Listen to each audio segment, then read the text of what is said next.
Bruh. I'm back, people. I'm back. I don't know how long it's gonna take for this live to kick up, but I got some stuff to talk about today. Your boy is back, man. I've been out here in these streets, you feel me? I've been out here working real hard. And I just want y'all to know that, you know what I'm saying? I did it. I made it. I'm over here trying to, I got like a little makeshift setup outside of what I usually do. Y'all know I usually do like the lives in my living room, but I'm not in DC. I'm not in DC, people. I'm still in LA. I just did 30 whole days of being deployed out here to the Los Angeles Wildfires. And I've been really want to talk about it. I've been really want to tap in with y'all and really just touch base and let y'all know why I've been disappeared for so long. But you know what I'm saying? Sometimes you just gotta thug it out until you can get to that place. So right now, I'm finally in that place again. I'm trying to see. Okay, here we go. I'm on here. I know it's been a while since y'all seen this face and heard this voice on YouTube. I haven't been posting any videos, and I'm just gonna go ahead and just apologize to y'all right now. I'm going to apologize. I also need to start packing. Let me start doing that too. I do need to start packing. I'm gonna do that until some of y'all hop in the chat. But just know, it's real. It's a lot of stuff we got to talk about because I met quite a few people, quite a few new faces. Learned a lot about LA. I learned a whole lot about just like fire recovery stuff. I'm kicking bottles and stuff. Look, I've been living out of a hotel room for 30 days. Y'all gonna have to excuse the mess because it's been really, all I do is come here. I have enough time to get some rest. I sleep and I get up, I take a shower real quick. I barely have time to work out, but I do work out. And then I'll be on the way, you feel me? Who is this? What's up? No apologies needed. We understand how life can get. Yeah, life has been lifing, man. Yeah. 30 days was not an easy task. We were working 12-hour shifts every day for 30 days. I don't know what I was thinking by accepting this assignment and was like, oh, you know, I'm gonna go out there. I guess I was just looking at a bunch of videos on YouTube and stuff like that about what it's like in LA. And I was like, I told myself I want to come out here and make a difference or pitch in, which I feel like I have done.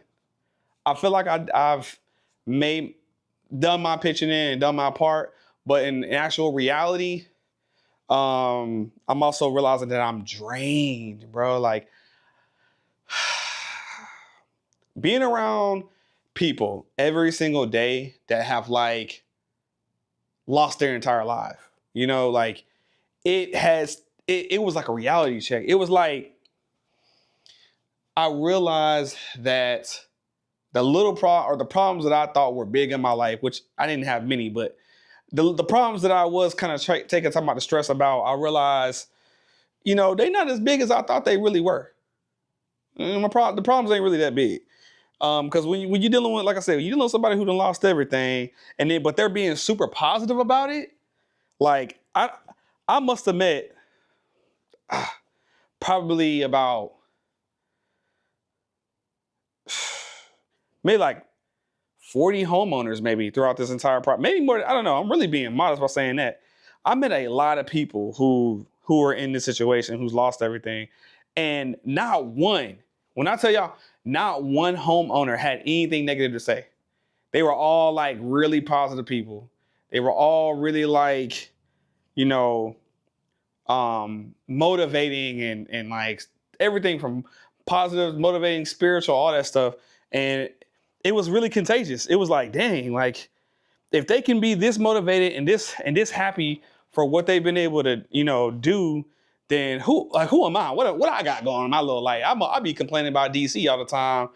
And they over here excited talking about, hey, I finally get a chance to get that bigger kitchen that I always wanted. You know what I'm saying? Because they're talking about rebuilding their entire house. That's crazy, y'all. That's crazy. So yeah, I learned a lot.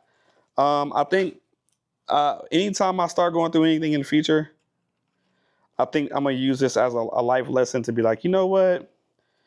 It could be worse. You know what I'm saying? It could be worse. I could just wake up one day and just don't even have a place to stay anymore because everything done burnt down. You know what I'm saying? Will you have some time when you return back? Oh yeah, I'm about to go back to my normal life now. Like this was just kind of like one of those one-off missions where it was like, you can go accept the assignment if you want to. They don't force anybody to come out here. You know, this is like one of those volunteer type of things.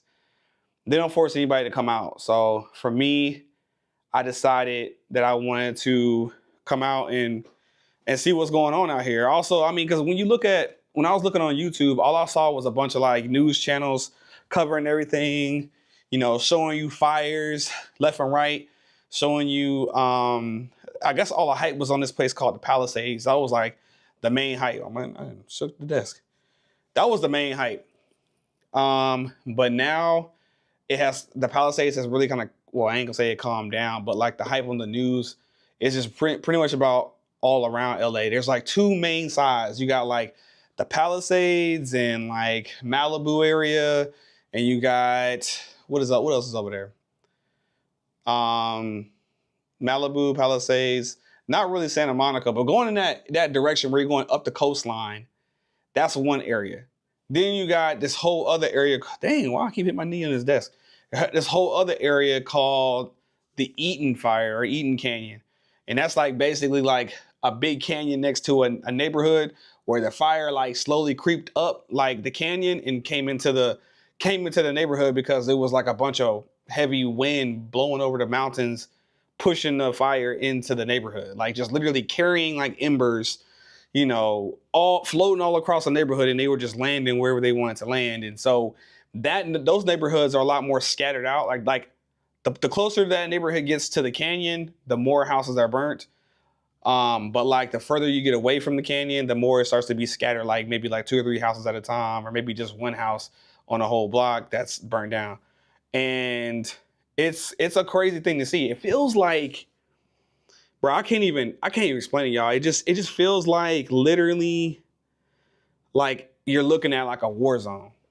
Like it looks like a video game, like a place where you've seen like a level in a video game where half a city it looks like rubble or has been, you know, literally reduced to ashes. So that's where I've been. For 30 days, I've been around ash and debris and trucks and heavy machinery and documenting this and that. What's up, Will?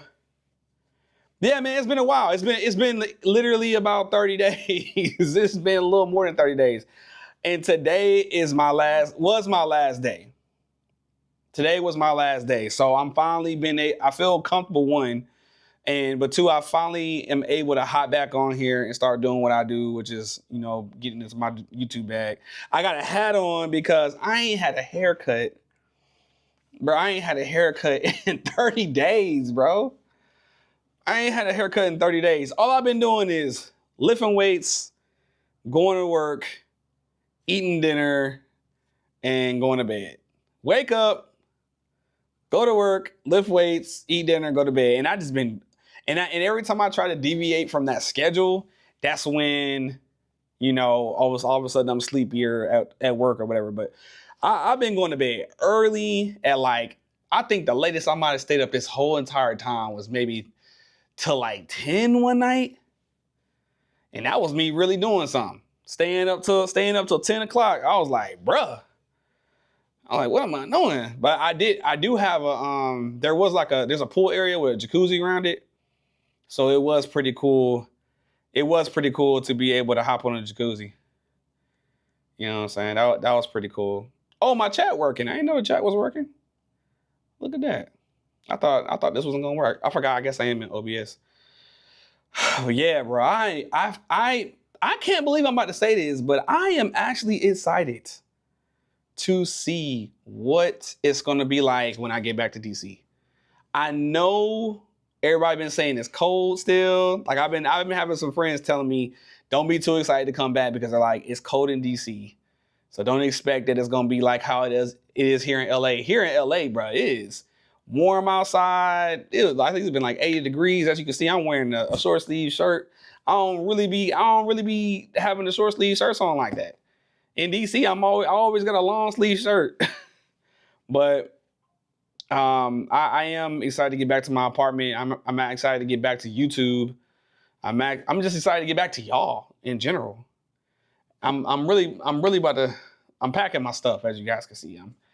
The goal was to pack right now, to get done packing and maybe walking around a little bit more, explore something like this little area that I'm in, because there's so many little like restaurants around me. And then I was gonna go ahead and call it a night, man, because I'm ready to go and get up out of California. Been in California for a little while. I'm ready to go get a haircut. Y'all see how rough I'm looking? Just know, y'all will never see me look like this again. I'm going through it. Rough is an understatement. And you know, it's hard to not cheat on your barber. I thought about it quite a bit, but I was like, man, if I get I just, you know, sometimes if you get the wrong barber, it can set you back. It can make you feel like, you know, dang, you did all that hard work having a barber, creating a relationship, and then next thing you know, they push your hairline even further back, or you know, they cut you the wrong way. You got to grow the hair. I'd rather just let it be Wolfman until I get back to where I'm supposed to be getting back to. You feel me? You know what I'm saying? And on top of that, look, I get it. The algorithm ain't on my side no more. The algorithm is not on my side because I haven't been on the tube like that. I appreciate you, Angie. I'm about to come back, and I ain't gonna say I'm gonna get lit, but it's about that time to go ahead and just get back. Definitely about that time. I know y'all can see my background. I know I need to go ahead and clean up my little space, but I'm gonna do that. I'm probably gonna go ahead and clean up. But yeah, man, I appreciate you guys. Like I feel like I've been rewatching my own videos for a while, like back to back, rewatching my own videos because I'm like, man, when I get back, I'm gonna make this type of video. I'm gonna make that type of video. You know, that's what I was telling myself, low key. Let me start putting some of this stuff up because I said I was gonna pack, but I can at least put it back in my suitcase. Got my little swim trunks. I might leave these out though because I think I might hit the jacuzzi one more time before I call it a day. I'm saying, what y'all got going out there? Is there anything I should be caught up on about DC before I get back? Is there something that I missed out on? I think Tiff Tigers was telling me something about there's an event coming up. I need to check my phone, actually. I think she already sent me a text message to go check out the tickets. But it's supposed to be some type of like con coming up, like Melanin Con. I don't know. I never heard of a Melanin Con, but I heard of like Comic Cons and stuff like that, but I ain't never heard of Melanin Cons. It's cold? Heck no. I am not ready for that. I'm not ready for it to be cold. I'm gonna have to, dang, so I gotta go back to wearing jackets again? God dang, what's going on? Like cold or just like, cause when I left, it was still freezing overnight. It was like, you know, it could be kind of icy when you wake up in the morning. When I left DC like a month ago, I was thinking by the time I'm done with this trip, it's gonna be at least like, you know, I can wear like a windbreaker or some, you know, lighter jackets, not the big heavy coats that I be having. I don't even think I brought any coats. I have I got a hoodie. I can bust out. Yeah, I got this hoodie. A little Baltimore hoodie. But that's all I got. I hope it ain't like colder than this type of hoodie, like a little thin little cotton hoodie. Do I need something stronger than that? DC can't be that cold. Bro, it's freaking April, bro. Why is it cold in April? If there's any place right now that is still cold in America, them ain't the type of cities I need to live in. It just ain't where I need to live, man. I'm just saying. God dang, what is this? Oh yeah, I'm gonna have to throw that away. But yeah, I'm supposed to be. Let me put all this stuff up. I'm trying to multitask, trying to talk to y'all. I'm trying to clear off this bed and stuff like that so I can get ready to travel. Get my little travel on. Dang, what else? What else I gotta get rid of? Hold on. There's a lot going on. Let me just at least zip this up so it don't look like I'm just out here being wild in these streets. Thought I'd put this up. Well, I'm gonna put this over here. Oh, man. Allergies out here? The allergies out here have been ridiculous. I ain't never had allergies before. But for some reason, like, I don't know if it's, I think it's a mixture of the ash and the pollen everywhere and it being spring. And because out here, it's a lot of like, I've been sneezing all the time. I'm like, why am I like, what am I sneezing for? All the time. I done took all the little nasal sprays. I done did all the cough drops. Bro, I've been busting down these Ricolas like they candy, like it's peppermints or something. Half the bag gone. I'm just trying to survive. You know what I'm saying? God dang. Okay, where I'm at. But yeah, for real though. For real, people. Learned a lot. I got some stories though. I feel like, oh god damn, I keep hitting my knee on this table. What is down here? Oh, it's a little dresser. Little drawer. All right, y'all. Y'all want to hear some crazy stories about some stuff so like I've been trying to stay kind of like for the most part quiet about some of my experiences and being here in this deployment because I don't want nothing to like try to come back and make it seem like you can't talk about that or whatever online. And I'm not going to allude to anything that is like direct, like who I work for or anything like that. But what I can say is some of these stories are amazing. So what you got out here in LA is you have like the government itself that has hired, multiple agencies to help them with this big crisis. And those agencies that they hire will hire down and they'll have like contractors that work for them. And those contractors, a lot of them, the ones that have been selected to work with the government agencies, they have been like vetted and they have been, proven to be like like they have enough employees and enough money and enough machinery to be able to actually be able to excavate and clear properties properly. And they've been basically cleared. Then you got the contractors who are like small businesses out here who haven't had the opportunity to be able to pitch in on the cleanup or get their share of the money that's out here. Because basically, mostly everybody who's paying for this stuff, the majority of people who's paying for getting their houses cleared, most of these people are using their insurance money to be able to pay for the help that they need to get, right? So it's one conflict that's happening is the people, the businesses who are like kind of small time businesses, they feel like they've been screwed over because they're like, hey, this is their city. And, the government then came in and brought in all these other agencies and they felt like the government just swooped up, then took all the work that there is to do, like cleaning up properties, fixing stuff.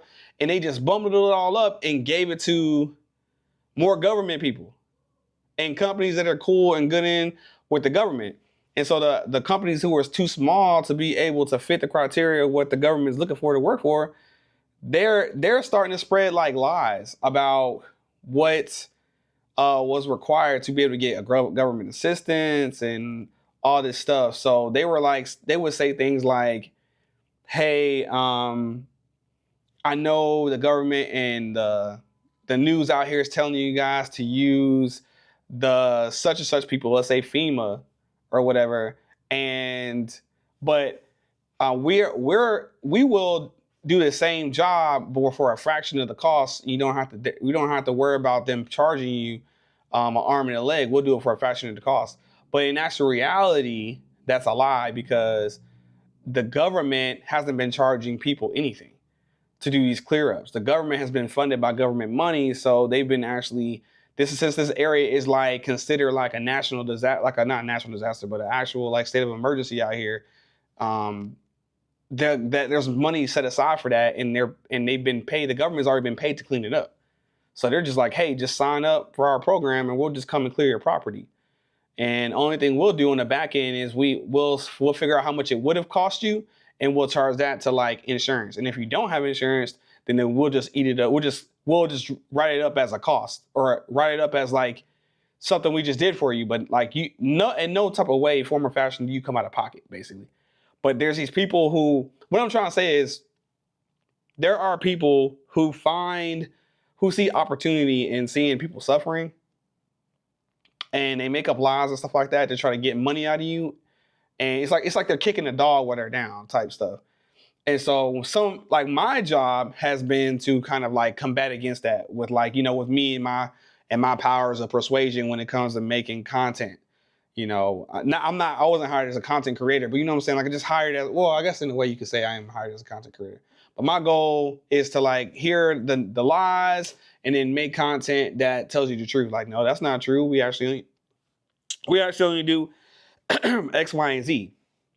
So that's just like a quick example of like some things I've been doing. So I've been having to be out there like navigating the ash and the debris and all that stuff out there with the people, touching the people and hearing all kind of stories about, people. There was this one old lady, man. I'll never forget this old lady. There's this one little old lady, man, who had a safe full of valuables. And in the safe, what up, Ken? And in the safe, the lady had like gold coins. Like when I say gold coins, I mean like gold coins that you find on like a pirate ship type of gold coins. Like the little gold coins that literally are worth something. So there was a crew cleaning up her property, and they had realized, then they saw the guy who was on the excavator saw something shiny, and he stopped. He got off. What up?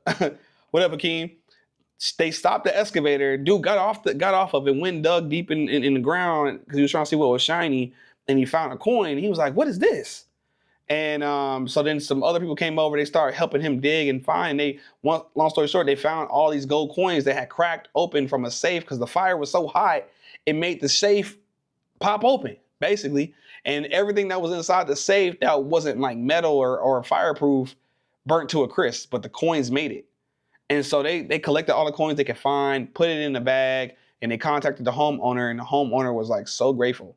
Like a little old lady, like, oh my God, these coins have been in my family for years. And the coins were like, each one was worth like tens of thousands of dollars, like point per coin. It was crazy because they have history that comes with it and all kind of stuff. But like those have been some of the stories that I've been hearing. There was another story where there was a couple who they were, after they lost their house burnt down, and they were contacted. They had like a letter sent to them to their business, and like to their business address. And so when they got the letter was like, it's this guy that was asking, can he meet them? He was really concerned about their property that had burnt down. And they were like, I guess this is just more people trying to like, say they're sorry and want to hear our story. So they were kind enough to oblige and meet up with them. It turns out the guy who was trying to reach out to them used to live in their house for like 40 years before they got there. The dude was, I guess the house was in his family for, like I said, 40 years, multiple decades. And he grew up in it. I think it was his parents' house. They raised him. He bought the house from his parents, or it was left over from his parents. He lived in it for like another 20 years after he became an adult. And then he eventually sold the house and moved on to another place. But he was, when he heard about the fires, he had one of his friends come by and check and see if the house was still standing. And when he found out it wasn't standing anymore, he was like, "Oh my God, who was the couple that was there, or who lived here?" Yeah, it's a very long time. He was like, "Who lived in this house? And what's their story?" So he tracked them down because they had a business, and he was able to get in contact with them. And he basically was like, "Look, you guys are like family to me because this house means so much to me. And you guys took care of it while I was, after it was sold and all that." And he was like, "Man, if y'all need anything," apparently the guy is now rich. Let me just throw that out there. The guy is now rich. He owns multiple properties from like here all the way to Arizona. And he basically just gave them a list of properties and saying, "Hey, wherever you want to stay, you can stay. Like wherever you want to go, just pick a place and we would love to have you." And he's like, "As a matter of fact, I would love to cook you guys dinner and meet you guys. I want you to meet my brother." His family went to meet them, and they just brought them in with like open arms. And he's been helping this family ever since. He helped them buy all new furniture for their new place now. It's amazing. Like the story, like, you can't make this stuff up. You can't make this stuff up. Like I have so many stories, y'all, like that I've been meeting from people. These are the homeowners themselves telling me, and standing on the property as they have, even though they have lost it, we're standing on the property with these people as they're telling us their story. And I'm just sitting here like, I can't believe, you can't believe what you're hearing. And then once again, like I said, I don't know if y'all were here earlier, but one thing I can also say is that even though I was talking to people who had lost everything, these people are so positive. They're so positive. They have so many good things to say. They're really grateful that the whole world is like watching and wanting to help and stuff like that. And not one person ever was angry. Not one person was like, "Oh my God, I don't know what I'm gonna do." Like they were literally just like, "Hey, like, you know what? I've been trying to figure out how I'm going to expand my kitchen. I've been figuring out. I wanted to add an extra bedroom to my house." So they're happy. They're like, "Man, I can't wait to rebuild."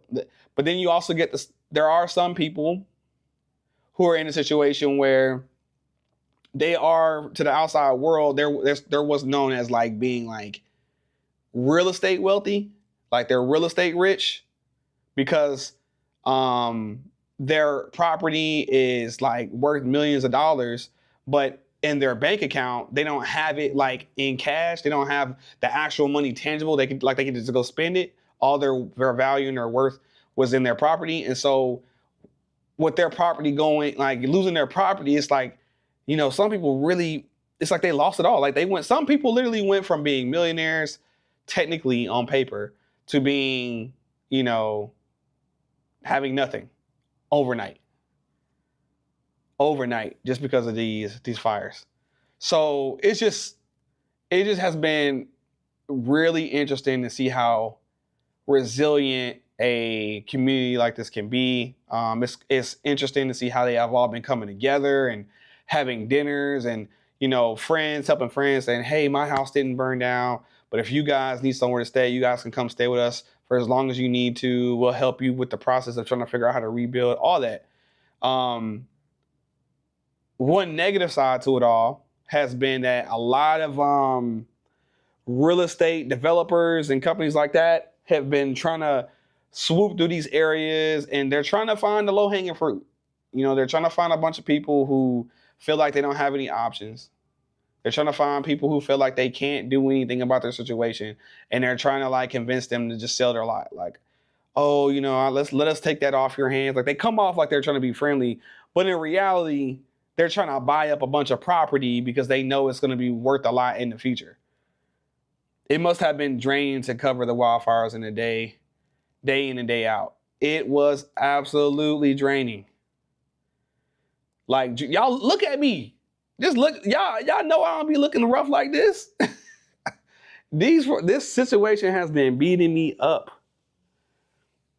It's been crazy. 12 hours a day. I would get up. Technically, my day started every day at 6 a.m. and it was not over until 6:30 p.m.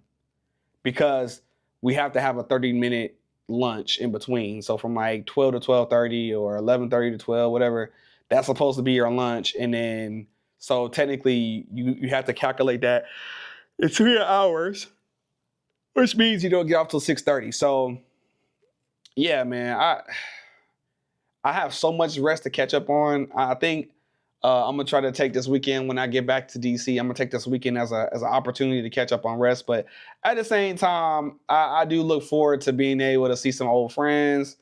I do look forward to being able to just be around my city for a change, man, and just be outside. I was hoping it was gonna be warm, but everybody telling me it's cold. Y'all keep telling me it's cold out there, so we gonna see what's up.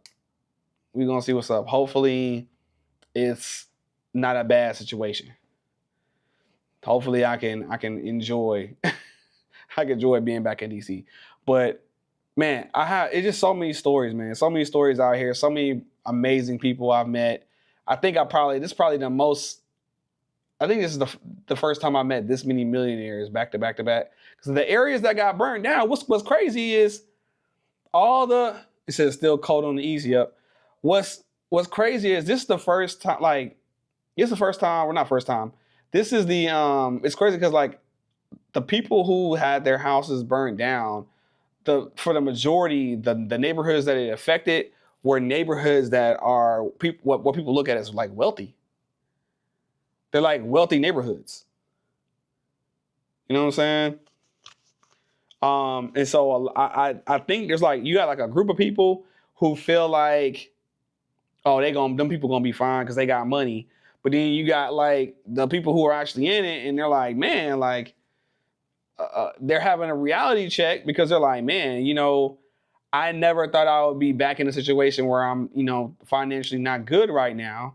And they're like, man, I feel bad because I've been, my head been in the clouds. I haven't been realizing how easily life can change. Basically, this situation has been humbling people. There was one couple that literally told me to my face, they were like, I'm not gonna lie, like, I feel bad for people who don't have money. Like, I feel bad for them. But it was, in my brain, I was thinking like, dang, like, how long have you had money? Or like, but the lady seemed so genuine the way she said it to me. She was like, oh my God, there's like, what? Like, it was like, we're going to be fine, but I just can't believe, like, what about the people who aren't going to be fine? Like, and now it's like for the first time in her life, she's starting to realize, dang, like, this is, there's people who need help.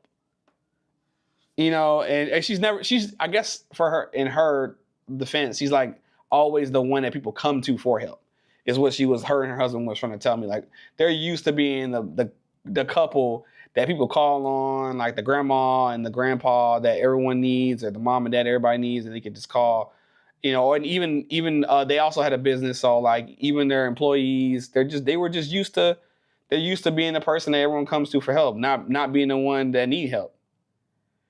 After the fires, did you come across more people begging and homeless? No. I haven't been coming across that many like people who are homeless, not any more than like any normal like city. No, not really. This has just been it has been a humbling experience, I think, just for everybody. Because one thing that fire did not do is that fire did not discriminate. The fire did not care about if you had money or if you didn't have money.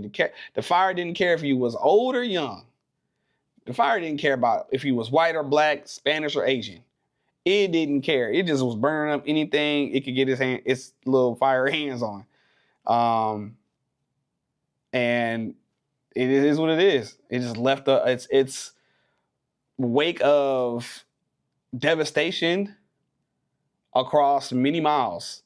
I think the total amount of homes that were burnt, and They're calling them parcels out here, by the way. So the total amount of parcels that have been left over from in the ash and debris from when I heard was like 15,000, about 14 to 15,000 parcels were destroyed in the fire, and we're talking about residential parcels.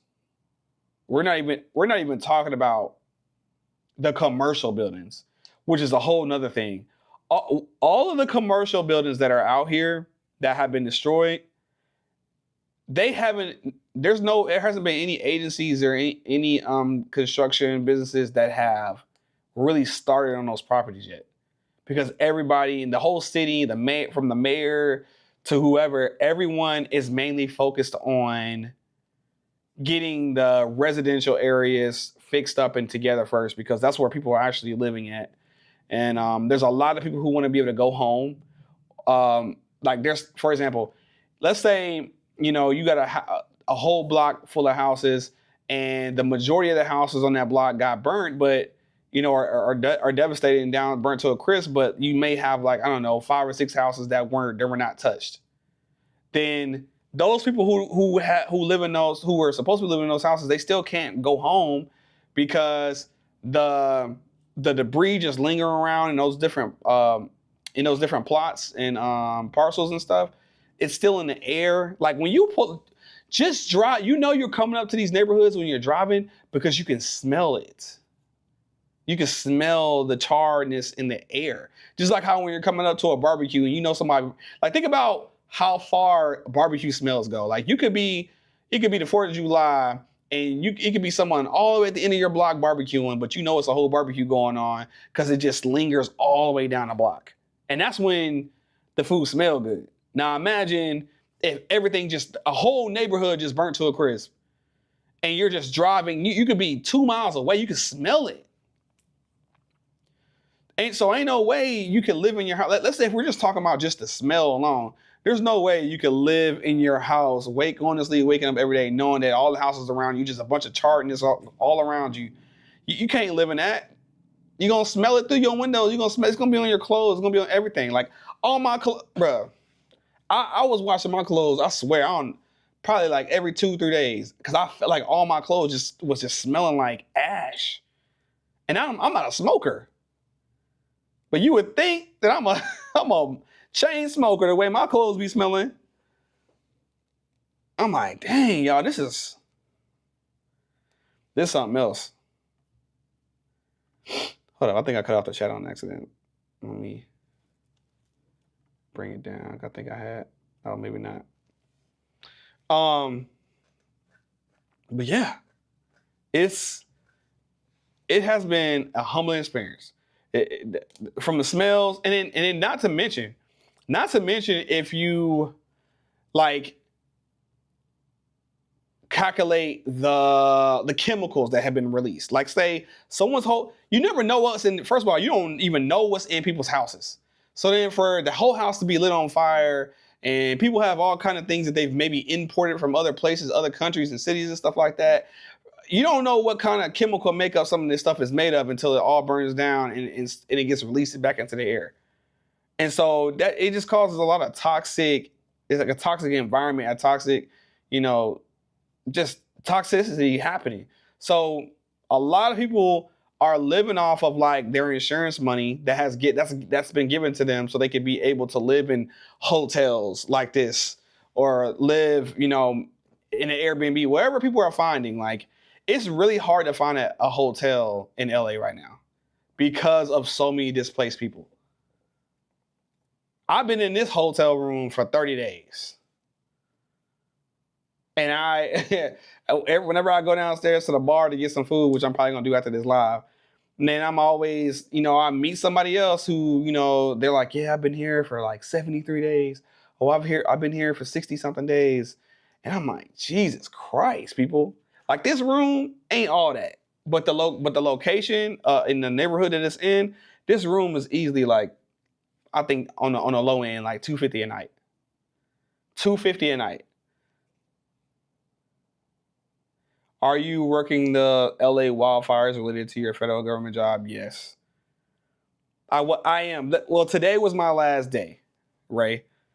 And that's why I'm kind of speaking on it because I'm like I'm about to um, pack up and catch a flight in the morning and go back to my normal life, which is DC. But this was just one of those moments in time and history in my life that I wanted to be a part of because I saw how it was affecting everybody online. I saw the news like everybody else did, and I was like, man, if I ever have an opportunity to go out there and help, I can't. If I can, I will. And it just so happened, ironically, the opportunity came. And they were like, hey, we need someone to help us document what's happening out here. Are you willing to help document? And I was like, yes, I'm willing to help document. Like, what do you mean? That's what I do every day. And so they were like, all right, cool. They got me a flight out here, got me a hotel, and I've been out here documenting and doing what I can to help towards the cause ever since I got here. And I can humbly say that I've made some pretty big projects and worked on some pretty big things that I can't talk about right now, but I've made some pretty big products as far as like content wise that you guys may see on TV one day or may see on the news. Oh, actually, the news has been using a lot of my footage quite often. Actually, the news has been using my footage quite often, so that was pretty cool to be able to work with like stations like Fox and CNN and all that stuff. 60 Minutes. NBC. It's been really cool meeting movie producers and stuff like that. People who need footage for some documentaries that they're working on. I've made so many connections out here. It's unreal, and that's what I guess I feel like I'm gonna take away from this LA wildfire thing is that it's brought so many people together. It brought so many people together in a positive way. And it's people helping people, not because they feel like they have to, but because they feel led to. People they want to help. So it's just been cool. It's been cool to be a part of that. But I'm exhausted at this point. I'm like, all right, 12. How many hours did I work? Let me calculate this. The hours has been crazy. Let me see here. 12 hours a day, 7 days a week, times 4 weeks. I worked 336 hours. 330, actually it's been more than that because it's really plus 48 because it was 30 instead of 28 days. So 384 hours this month. At least. I think I had some days where I worked an extra hour on an accident because I was waiting for some stuff to finish saving or waiting for to meet up with somebody to take photos or whatever. But this was an experience. Now, would I ever do this again in the future? Maybe. There's some real warriors out here who do this back to back to back. There's people out here who do this for 60 days at a time, 90 days at a time. And originally I was supposed to be a 60-dayer. That was like what I was tasked to do. But by the time I got out here, plus, the need for me back home in DC was getting bigger and bigger to the point where they were like, hey, we thought we could do 60, but we really kind of need you to do that 30 because we need you back. So had to cut it down to 30. No downtime to explore more of the city your own time. No, not really. I mean, if I wanted to explore the city, I would have had to done it between the hours of like 7 p.m. and whenever I go to sleep. 7 p.m. and maybe like 10 or something. And to be honest with you, after standing on my feet for so many hours and editing and working my brain for so many hours and trying to it's almost like every day we're trying to solve like a math problem. That's how it feels. Like imagine like every day you're just studying, and you're just every day is a study and then you got the test. You study and then you got the test. That's how it's been feeling. So when you get off of work and your brain finally relaxes, I don't know how many times I found myself like sitting on that bed right there thinking I'm about to get up real quick and go eat dinner. And I just blink and I swear it's 3:00 in the morning. And I'd be like, dang. I didn't even eat dinner. Quite a few days. I would say maybe about 8 to 9 days, 8 or 9 days for sure. I know I had like a good 3 day stretch where I just didn't even eat dinner most days. I would only just maybe have my Starbucks coffee in the morning, and then I would have a good lunch, and by the time dinner come, I just would fall asleep. And I can't believe I'm even saying that, but it's the truth. It is insane. I ain't got no haircut, bro. I look crazy under this hat. I don't even wear hats. That's how y'all know how bad it is, bro. I don't even wear hats. You go back to any one of my videos. I don't wear hats. I got a hat on because I look like Wolfman Jack. Y'all probably wouldn't even recognize me if I showed up on a live without my hat on. That's how bad it is. You should have ordered through Uber Eats. Yeah, I know. I did. I had my fair share of days of ordering Uber Eats. I did do that as well. I think I ordered Uber Eats. I ordered not Wildfire. Oh my god, my brain. Wings. I ordered Wingstop like 2 nights ago. But after a while, man, you even get tired of Uber Eats.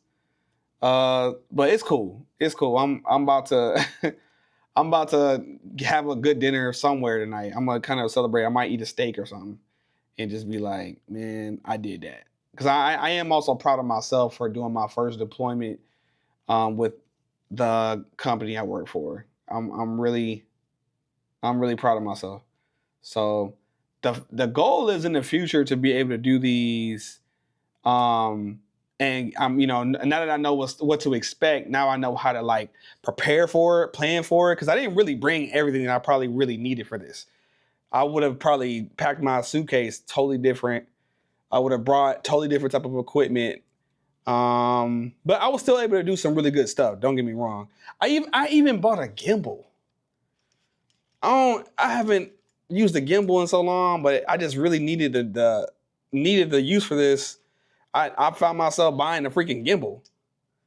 And I think I only used it like once or twice since I bought it. But yeah, I did it. But yeah, I know it's been a while since I have been on the stream. Trust me, I get it, y'all. I ain't been posting. The algorithm probably think I done gave up on YouTube. I didn't give up. I just had to take a break. I'm gonna get back to making my videos about relationships and living life and all that good stuff. Soon as I get back in touch now.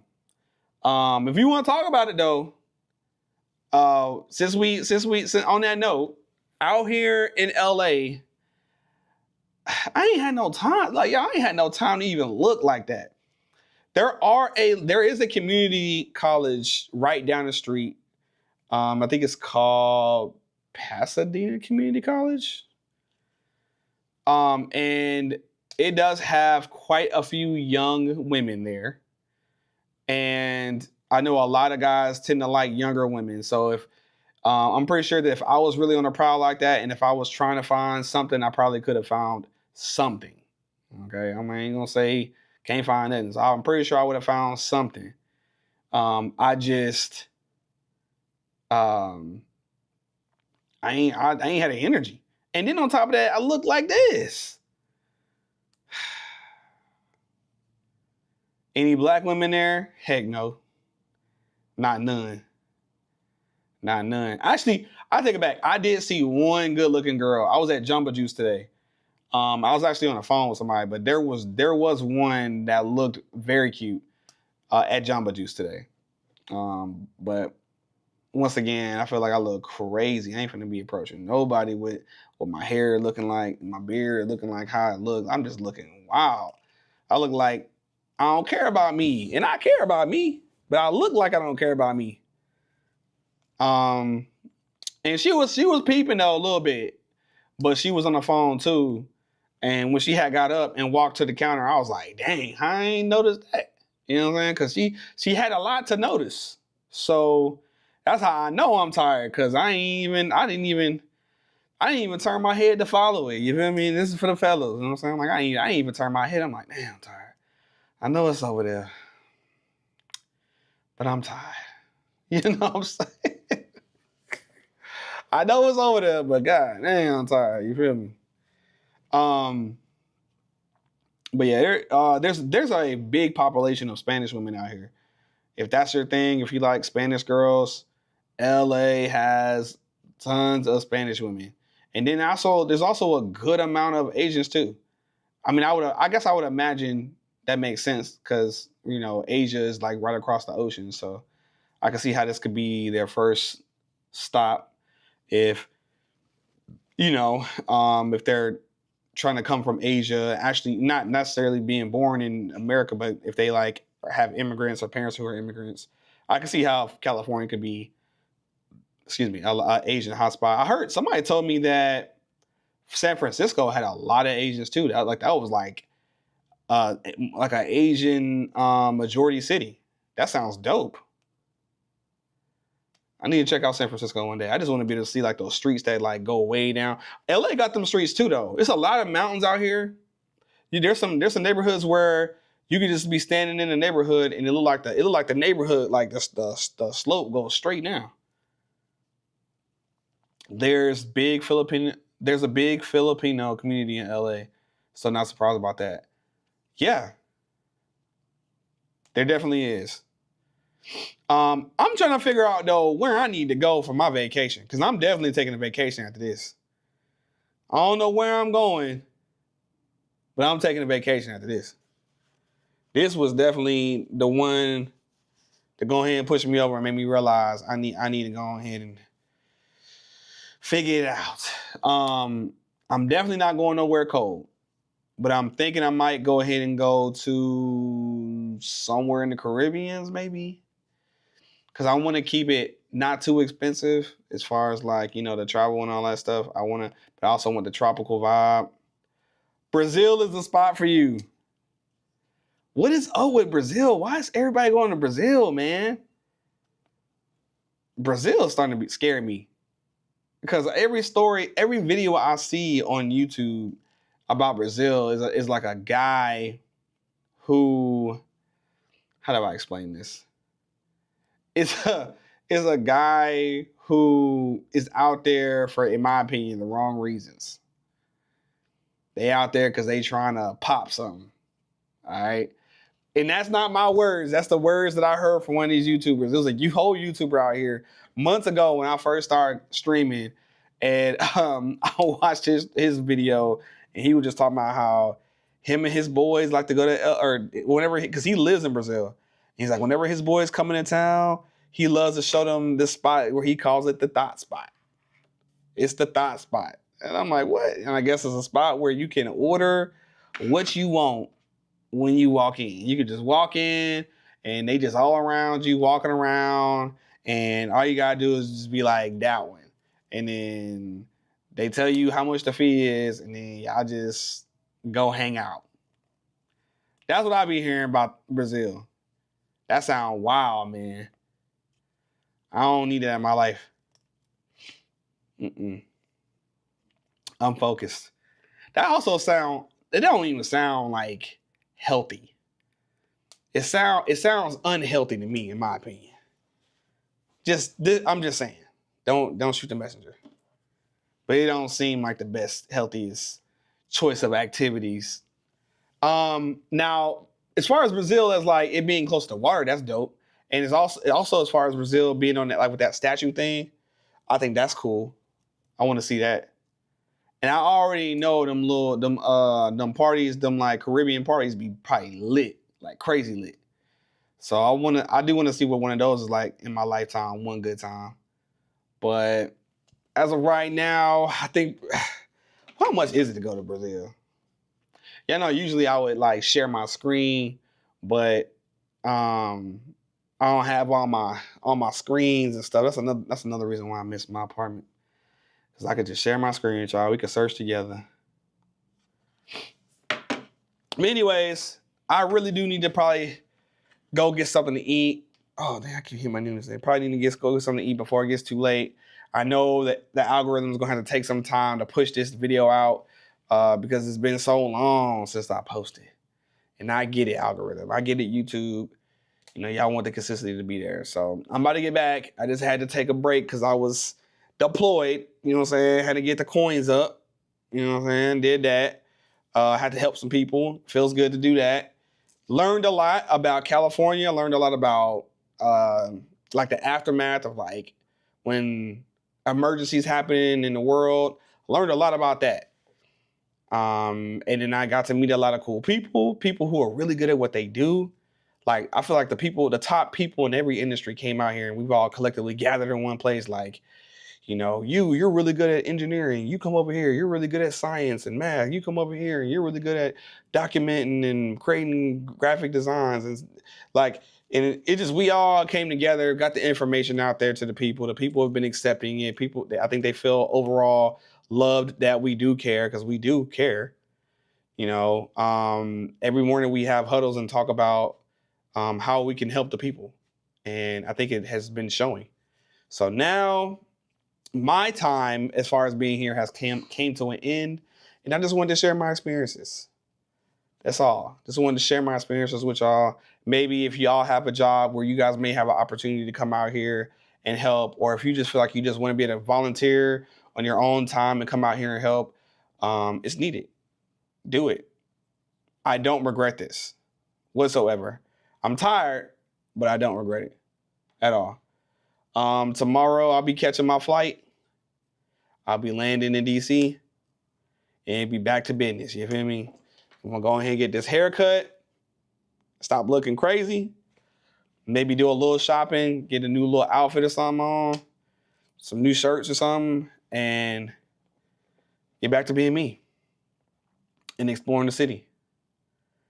But I'm ready to be back outside. Any last alibis? Anything y'all want to ask me before I get off? See, that's that ash cough. That's that I've been around too much debris, smoking debris and ash. Going once, going twice. Y'all know it's like a crazy delay on here. Have a safe flight back to DC. I will. I appreciate you, Hakeem. Hope I'm saying it right. Hakim or Hakeem. All right, my boy. I'm gonna holler at y'all. Appreciate everybody else who's also watching right now. I will be back later on. I got some video I need to. Would you live in LA in the future? I think I could live in LA. I gotta really have my own thing going for myself, like something like where there's YouTube or something. Or maybe have this job, but like switch over to this department over here. I probably could do that. But as far as like, if I would just come here and I don't have a plan, absolutely not. I know a lot of people come here like that. No shot, no hate, no shade on them. But people who come out here who don't have a plan and they just be in LA just to be in LA because they're gonna try to figure it out. I don't know how y'all be doing that. That's wild to me. That's definitely wild to me. That's because the city got a lot of pit holes. You could definitely go down the wrong path out here. Easy. So the food is actually good though. I can definitely say the food out here is pretty on point. I did appreciate that. That was dope. Enjoy your last night in LA. Get home safely. I will, Aletha. I appreciate you with the positive messages. You've been giving some positive messages every time I look at the comments. I appreciate it. I'm done. I'm done. I did it, y'all. I did my 30 days, and now it's time to go home. Done. Mission complete. Drops mic. Food better than DC? Absolutely. There's a lot of places that's better than DC if I talk about food. We got Florida, Texas, New York, Louisiana, California. There's a lot of places with much better food than DC. Yeah. And yeah, LA, I don't think I ate anything out here that didn't taste good, actually. As a matter of fact, like, shoot, even in my hotel, the food good. I ain't tasted nothing bad, actually. I don't know if it's because like I'm choosing the good food or what. But I know in DC, it's been plenty of time. Like 90% of the stuff I tried in DC when I first got there was like, what is going on? What is going on? Is that my phone? My phone is going on? That's saying a lot. Nah, man, I'm telling you, the food in DC is trash. People in DC will tell you the food is trash. Where my other phone at? People in DC will tell you the food is trash. Like, it's not that many places. You have to, like, you can find food that tastes good in DC, but you have to really look hard for it, is what I'm saying. Jesus. I like the food at I think it's called Kitchen and Cocktails. Their food is good. There's a place at the wharf called what's the name of that place? Milk and Honey. Their food is pretty good. And I think another place in the wharf called like Country Style Kitchen or something like that. They're good. But like when I first got to DC, I didn't know where to go. So I was just trying anything that was in the area or different restaurants I was finding on YouTube. And I went to all the places that were recommended. Like I went to Ben's Chili Bowl. Because everybody hype it up on YouTube and social media like Ben's Chili Bowl is so good. It is not good.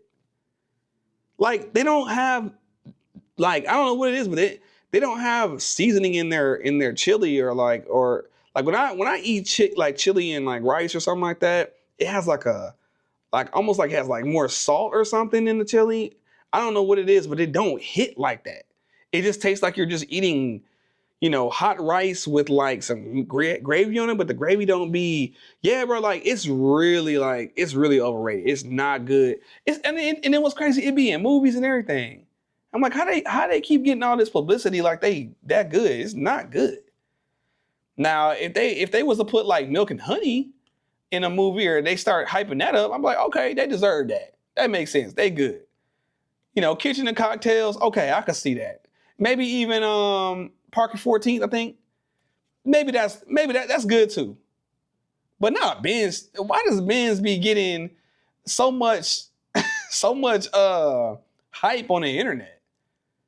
Is it because Barack Obama said it was good or something? I don't know. Because they got like a picture of like, I think Barack Obama or Michelle, somebody on the side painted a mural. I think that's really just, it's the decoration and the location that it's in is what makes it popular. Because it's hard to miss that mural, I guess. Now everybody want to go inside and try it. Ben's is trash and overpriced. Yes, it is. Y'all can clip this clip and put it wherever you want to put it at. Ben's Chili Bowl is trash. I don't care what y'all say. I've been there more than once because I was like, maybe I'm tripping. Maybe it's just this location. But I tried it at the airport. It was trash. I tried it on, I think it's 8th Street or something like that, which was the original one. Didn't like it. Like, yeah. It had lack thereof as far as seasoning is all I'm trying to say. Anyways, but even though with all that, even with that not being any good food, now that I've been in DC over a year or so, I know where to get the food that I like. So now I can deal with it. I'm like, all right, I can deal with being in DC, I guess, because at least when I'm hungry, I know where I want to go. Y'all, and there's this, okay, hold up. If we talk about good food in DC, there's a place on, I think it's N Street, the letter N, like Nickelodeon or Nick or whatever, or November. The N Street, there's this church called like the Paradise Church or something. Man, if you want some soul food, if you want some good, like some catfish or some yams or greens and mashed potatoes, cornbread, if you want that type of stuff, you got to go to that church because they be selling food on a day like this. Well, right now where y'all at, I don't know if y'all in DC. DC is 3 hours ahead of me right now. Right now where I'm at, it's only 4:48. As you can see, the sun is still shining through my window because it's up. But in DC right now, the sun probably down. But man, you go to church, go to that Paradise Kitchen place. Man, you will be in paradise. They picked the right name for that restaurant. It is so good. So Corey, you didn't like the Ben's chili dogs? I didn't try the chili dog. That's what I'm hoping that the chili dog itself is good. I'm hoping that's good because that's the only thing I haven't tried. So maybe the the actual chili on the chili dog can be worth something, worth trying. But and I'm gonna give it a try. And if it's good, then I will restate what I feel about being a chili bowl. But as far as for me, when I went there, it's because I wanted chili. And I actually like in Texas, we eat chili all the time. So I'm thinking it's like my grandma chili, like the chili with the rice. You might get some crackers on the side or something, dip it in your chili, crunch it up, whatever you want to do. I'm thinking it was gonna be busting. I'm like, oh, I didn't find me a spot. I ate it. I was like, okay, well, it just tastes like rice. Like it tastes like rice with just like a sauce on it, but the sauce don't really get a taste. So I start stirring it up. I'm thinking maybe the sauce at the bottom, maybe it kind of collected. So I'm trying to scoop and flip, scoop and fold, you know what I'm saying, and get it real nice and mixture. Then I bit it again, and I'm like, yeah, this ain't hitting like that. Where is the sauce? So I'm still eating and I'm still eating. I'm like, dang, I thought this was supposed to be hidden, and it wasn't hidden. So maybe I need to try the chili dog. Maybe it's the chili dog is what they're known for. Maybe I'm just going there for the wrong thing, I guess. I'll be back in DC in July. Can't wait to try the soul food. There's some soul food places you can find in DC. People gonna tell you no, there ain't no real soul food, in which for the most part it kind of ain't. But there's two places I go. One is that church I just told you about, which is fire. It didn't put me to sleep plenty of times at work. I go get some food for lunch, come back, be sitting in my chair like, man, is it time to go yet? There's that. There's also a place called Carolina Kitchen. That place, yeah. Carolina's Kitchen is pretty lit. Yeah, you can get, it kind of remind me, like we have a place in Houston called, I think it's called Mama's Soul Food, or yeah, Mama's Soul Food. It's good out there too. You can get, I don't know if you can get oxtails out here, because I ain't never heard no oxtails in DC, but in the South, you can go to soul food places and get them oxtails. You can get some other pork chops and all that. So you can get all that in Houston and stuff like that. But I don't know if they got it in Carolina Kitchen. I have seen the yams though. The yams be busting with the macaroni and cheese. That'd be good too. Yeah. But I just wanted to check in with y'all real quick, man. I'm probably about to work. Well, no, I don't know if I'm gonna work out. I'll probably work out right before it gets when the sun go down, stuff like that. But I am about to get something to eat. Finish packing my clothes. Figuring out what I need. Just get my mind right for this trip. I need to download some good movies to watch while I'm on the flight, because sometimes the flight internet they be saying they got internet, but a lot of times the internet don't be coming through like that. So I need to download some movies to have on my iPad to watch to keep me entertained, because that flight from LA to DC ain't no joke. It's a nice little 5-hour flight. It's a nice 5 hours, So just want to throw that out there. All right, y'all. I don't really have much else to say. Let me get ready, finish my day out. I appreciate y'all tuning in. Just know I'm about to start going back live again, and we gon' see y'all. I'm gonna see y'all in the future. We gonna hang out some more. Appreciate y'all for stopping by. And out here, Tubies is the way to go. I'm not about to watch them crazy Tubi movies. Half the time he be X-rated or something like that. Those movies be wild. Mess around and start watching the wrong thing, and you know what I'm saying? Somebody looking over your shoulder like, what are you watching? I have a kid over here. I don't know. But anyways,